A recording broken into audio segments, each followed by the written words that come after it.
ibintu ntabwo biriko biroroha na gato muri Kamanyora, aho ni muri Repubulika iharanira intwaro rusange ya Kongo, aho umuhari M23 wazinutse mu bucagucagu bw'abi bitero ku birindiro by'ingabo z'abarundi basanzwe bari muri kajya karere ndetse na wazarendo kugira ngo bikunde uyu munsi barari bafise controle y'igisagara ca Uvira mu minwe.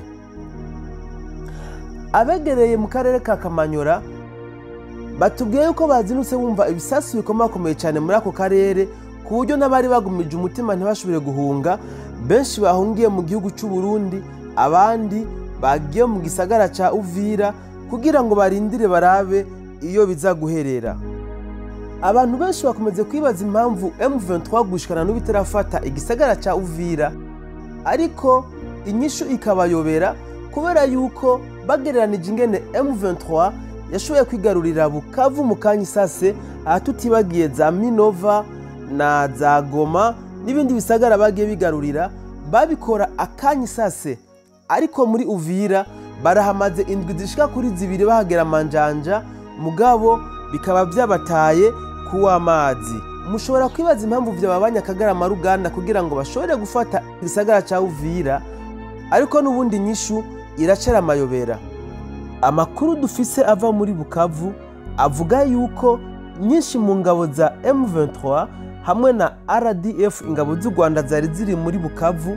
yuko kuva mu ijoro rya dimanche zagiye muri Ngomo kuranforsa ingabo za M23 kugira bikunde bashobore kurarana Uvira mu minwe. Twanabamenyesha kandi yuko n'ingabo zari ziri ku kibuga c'indege Ikavumu nazo nyene nyinshi zagiye gutanga renfort kugira barabe yuko bashobore kurarana Uvira mu minwe yabo.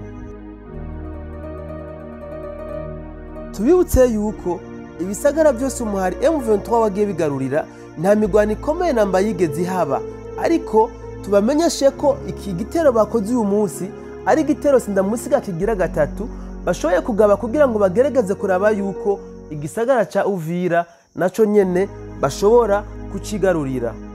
Iki gitero bakigavye mu gihe hari hasanzwe kutumvikana hagati ya FRDC hamwe na wazarendo mu gisagara ca Uvira, kuko FRDC yari yasabye wazarendo yuko atamigwano yo kwirigwira habera, gutyo bo proclama yuko igisagara ca Uvira kiri mu minwe ya M23. Tunabibutse kandi yuko umuhari wazarendo wakiriye amafaranga inshuro 2 avuye kuri M23, ariko bitaba bitakunze yuko bashobora kwemera ico batoreye ayo mafaranga. Aha twamenyesha kandi yuko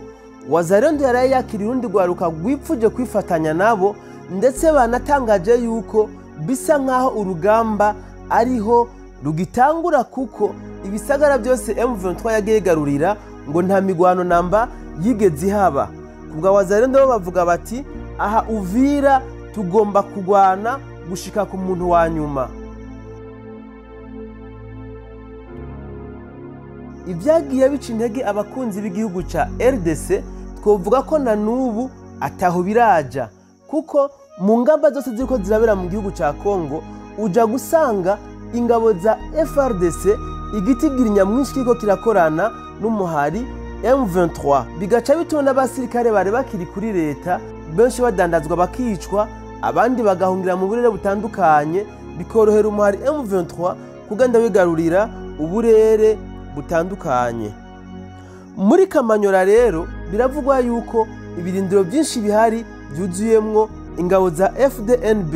igisirikare ca leta y'u Burundi, ndetse bikanavugwa yuko ari nabo bafashe runini muri kajya karere, batinya no kuba botakaza kajya karere kubera yuko igihugu cabo coba gisugerejwe umwanya n'umwanya, nabo bashobora kwisanga intambara iri mu gihugu cabo. None iyi ntambara iri kirabera mu gihugu ca Kongo iraherera hehe? Nimudukundire mugumane natwe, turaza kubabwira mu makuru yacu hanyuma ingene byifashe ku rubuga rw'intambara aho mu karere ka Kamanyora, kuko byumvikana yuko imigwano iri kirahabera ikomeye cyane gose, ndetse hamaze no kononekara ibitari bike kugeza muri uyu mwanya.